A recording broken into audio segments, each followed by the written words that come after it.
Well, good afternoon, brother. Hey, how's it going, man? Pretty good, pretty good. Nice. Yeah, it's beautiful weather. A lot of times it's beautiful out here, but lately it's been really nice. Just great spring-like weather. You were in you took a trip recently, right? You had some. Yeah, we went to Texas and stuff like that. Yeah, we went out there and saw some of the sites, went camping a bit. I had a lot of fun doing that. Camping's good, yeah, this time of year. Yeah. And how was the weather out there? Oh, it was great. It was like between the 60s and 80s. I had a really good time. People there are really nice in Texas. So like I say, don't mess with Texas. They said they're right about that. That's what my mother was saying the other day. Because you were born out there. I was born in Texas. Yeah, you were born in Texas. Right. So yeah, I think yeah. It was yeah. Yeah, they say everything in Texas is just bigger. So anyway. Well, speaking of weather, let's talk about the weather a little bit. Haven't you ever, I've always been baffled by, I was talking to you about this earlier, like, we'll be sitting here, there's a rainstorm, it's a big, huge rainstorm.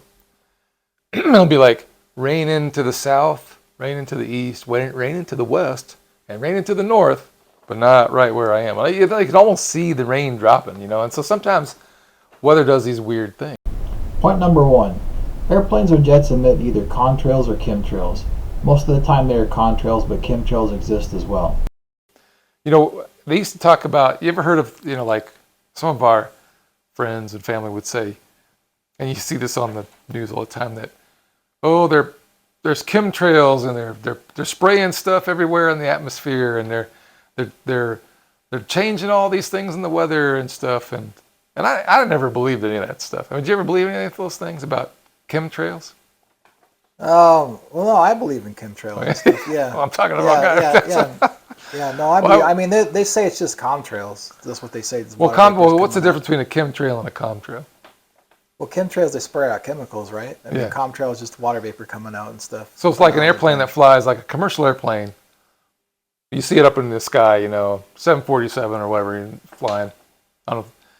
They fly a lot of those anymore, but but anyway, you see all those four engines and the jets, spraying out. That's just exhaust from the jet engines, and most of that is water vapor that you see in the air. Those are contrails, right? Yeah. Okay, but a chemtrail is they're specifically adding chemicals to something and spraying them out, right? That's what a chemtrail is. Yeah, that's what a chemtrail is. Yeah, and so there's a lot of things on the internet that say that chemtrails don't exist. Kind of like they kind of see it more as a conspiracy theory to control the weather. So there's a lot of universities studying saying that's not really true because they're not really controlling the weather through spraying chemicals. Well, so they say that, and I personally, I've never believed it until I started doing a little research with you recently, and now I'm kind of thinking, yeah, they do spray chemicals. There are chemtrails that exist. Now, not everything we see in the sky is a chemtrail. Okay, that's I think where some of the conspiracy stuff gets wrapped up in. It was like, oh, look at all these chemtrails up in the sky. Well, most of those are just commercial aircraft. I do find this strange though, and a lot of people do see this. Like you'll see planes go crisscross across the sky. It'll be clear, and within hours it'll be like cloudy. Right. So that happens all the time. Yeah. So that's interesting. I always thought that was bull. That everybody says, look at, because whenever time anybody would point one out to me, it was just a jet flying overhead. So that's why I never believed in it. Because no, that's just a commercial aircraft. That's just like they're flying from here to New York or whatever. That's nothing. Point number 2. Chemtrails are used by agencies to seed the clouds for rain or snow, but it is uncertain whether it may or may not be working for its intended purpose. We found out that there's 3 reasons. Well, 3 main reasons, and one of them, we're not sure the last one if they're actually doing it yet. But yeah, they've been actually trying to seed the atmosphere or seed clouds. We'll talk a little bit about those for many number of years now, with UN support as well. It's called cloud seeding. Cloud seeding. They actually specifically try to. It's low seeding where it's a little lower in the atmosphere so that it affects specifically the clouds to get precipitation, mainly for snowpack, because they want to get more in the Rockies and things, to keep the snowpack so there's this more water, filling into the riverways and waterways. Yes, they have been doing that. I found out that they actually are seeding. Is it working though for the Rockies? Is there more snowpack and snow and all that on there? Or That's a good question. I don't. Well, I mean, they keep saying it's going down every year, so I'm not sure if they have been doing it for snowpack. I don't think there's any measurable difference. So that's one of the critiques of cloud seeding, is that they haven't noticed any definite change in precipitation. That they can definitely say, yes, this is because we're seeding the clouds, or is it just a natural pattern in the weather that's doing this?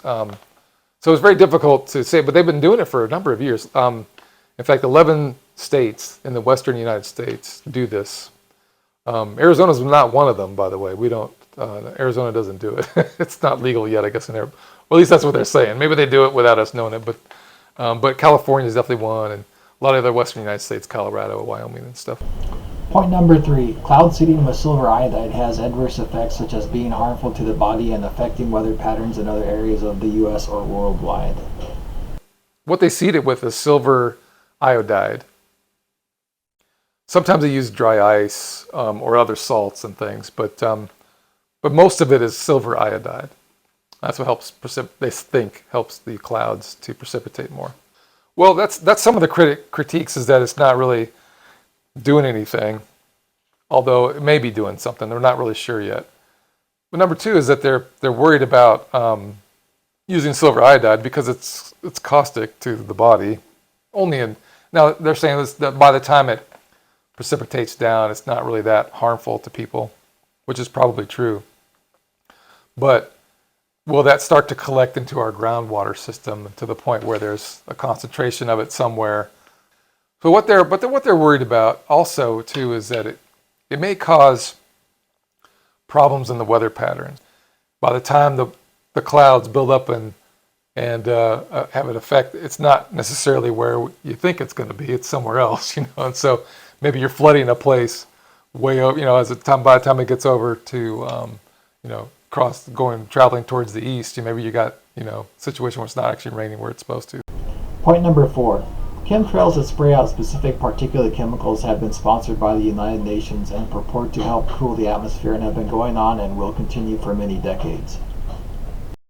So I've been doing some research too about the, it's not cloud seeding, but cooling the earth and all that, Right. So I guess in one of our last videos we talked about global warming and climate change, and how the UV radiation comes in and it gets scattered back in the outer space, Okay, so back in 1991, there was a patent in the United States that came out where they started making some chemicals. There's barium monoxide and then also aluminum oxide.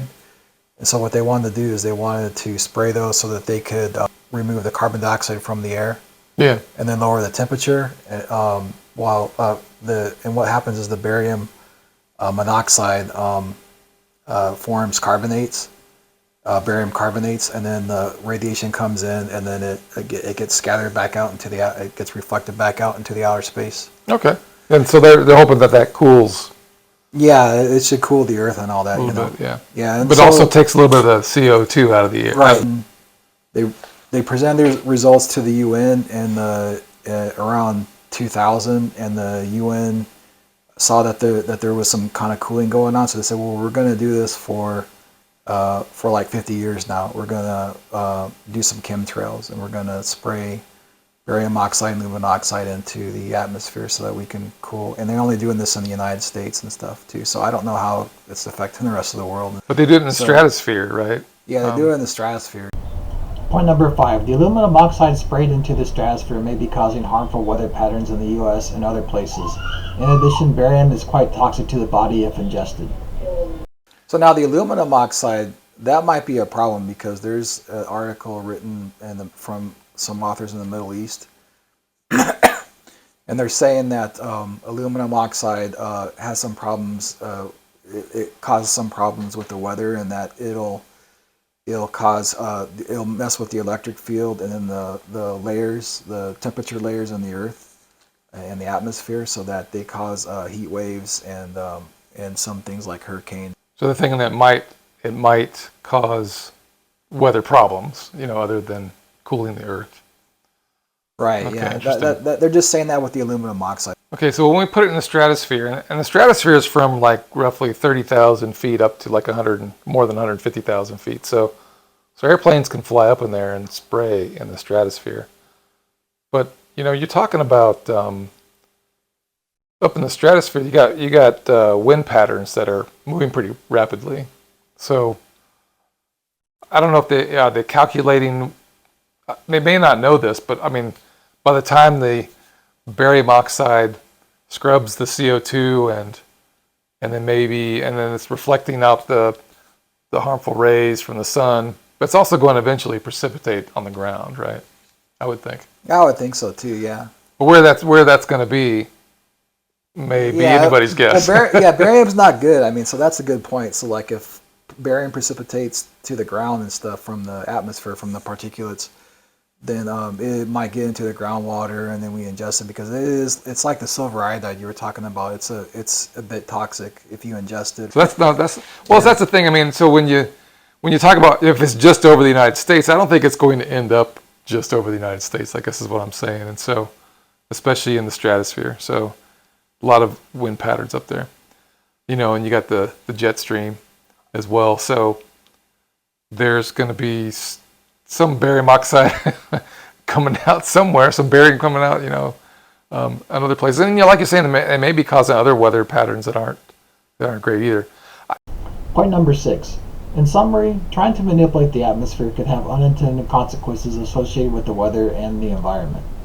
For both of those things, I have to say we as a human species seem to want to, and it's a good thing. We want to solve problems. We want to help. We want to provide the best environment we can for everybody, to live in, and we try to take care of the wildlife, and the endangered animals, and we have all these programs to help nature out, and I think that's great. But sometimes I don't know if it's hubris or what, but we tend to think that we can solve all these problems, with some simple things like like you're saying, maybe spraying the atmosphere.